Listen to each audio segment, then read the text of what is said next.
ఇలా 15 నిమిషాలు సమయం ఇస్తే నరికి చాంపుతానికి ఏం ఫోబియా ఉంది? హిందూ ఫోబియా ఉంది. 15 నిమిషాలు సమయం ఇస్తే నరికి చాంపుతున్నారు హిందువులను.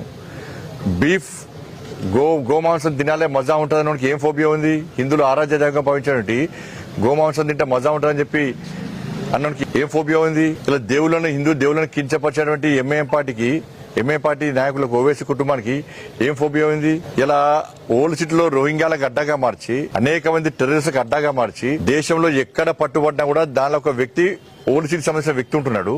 కానీ మరి వాళ్ళకి ఏం ఫోబియా ఉంది? ఇలా కనీసం ఎంఏ పార్టీ ఎమ్మెల్యేలు ఓవైసీ అని 100 మాత్రం ఇప్పటికీ ఆలపించాడు. ఏం ఫోబియా ఉంది మీకు? దాని మీద సమాధానం చెప్పాలి. ఎవరికి ఏం ఫోబియా ఉందో ప్రజలకు తెలుసు. మీకు హిందూ ఫోబియా ఉందా? వీళ్ళకి మీకు మేము ఎప్పుడు 15 నిమిషాలు సమయిస్తే నరికి చంపుతాను. మేము ఇలా ఓల్డ్ సిటీని న్యూ సిటీ చేస్తాం. ఓల్డ్ సిటీలో ఉన్న ముస్లిం వర్గం కూడా ఎంఏ పార్టీ వ్యతిరేకిస్తున్నది. ముస్లిం పెద్దలే అంటున్నారు. ఈ ఓవైసీ కుటుంబం వల్ల మొత్తం ఓల్డ్ సిటీ న్యూ సిటీగా మారలేకపోతున్నది. బండి సంజయ్ కరెక్ట్ మాట్లాడండి. ఓల్డ్ సిటీ న్యూ సిటీ ఇవ్వాలి, మెట్రో రావాలి, ఫ్యాక్టరీస్ రావాలి, కంపెనీస్ రావాలి, ఉద్యోగాలు రావాలి.